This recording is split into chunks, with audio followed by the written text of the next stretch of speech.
So today we're going to be talking about climate change. Some of the things we're going to be talking about today are the rising temperatures of the Earth, how these temperatures are going to affect the Earth, and what's causing these temperatures to rise, and then how these rising temperatures will affect humans. Since 1880, the average global temperature has gone up 0.8 degrees Celsius. That's 1.4 degrees Fahrenheit. The reason 1880 is significant is because this is the first year we can get a reliable global temperature, and it's also right around the time of the Industrial Revolution. So this is the first time mankind started pouring carbon into the atmosphere. So that averages out to be about 0.15 degrees per decade. However, the statistic is very skewed because since 1975, 2/3 of that 0.8 degree increase has occurred. So a 1 degree Celsius difference may not seem like a lot to me and you. However, according to NASA, a 1 degree difference is enough to cause an ice age. So what's causing these temperatures to rise? The most common thing that's causing the temperatures to rise are gases that are stopping heat from escaping the atmosphere. These gases are water vapor, nitrous oxide, methane, carbon dioxide, and chlorofluorocarbons.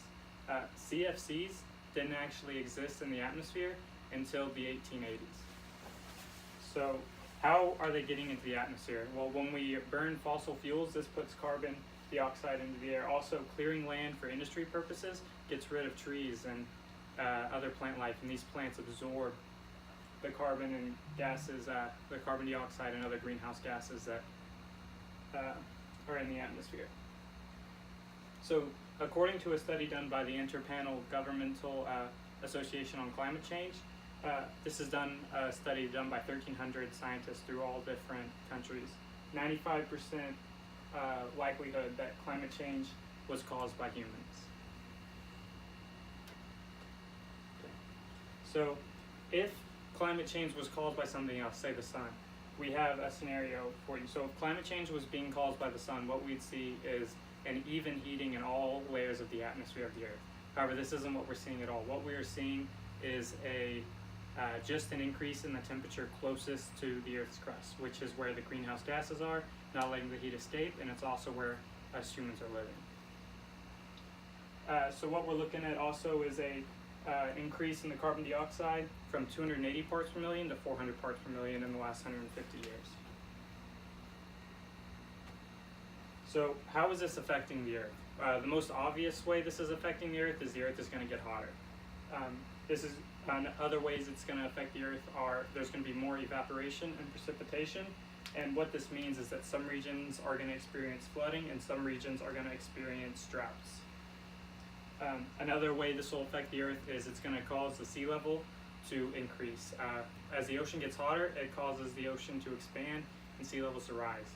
Also, while it's getting hotter, it causes ice to melt, and this will also increase the ocean sea level.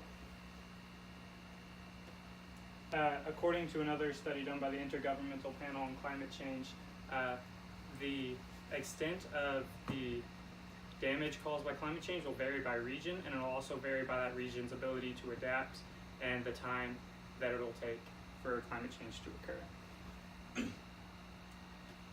So some of the ways that climate change is going to affect human life is crops.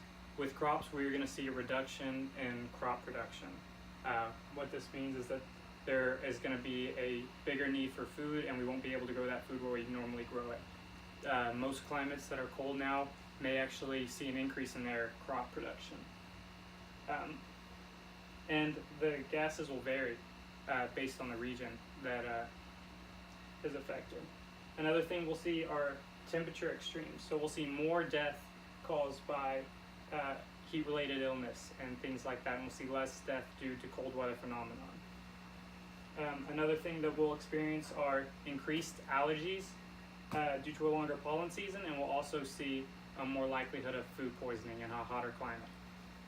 So I hope that you've learned a couple more things about climate change in our speech. Thank you.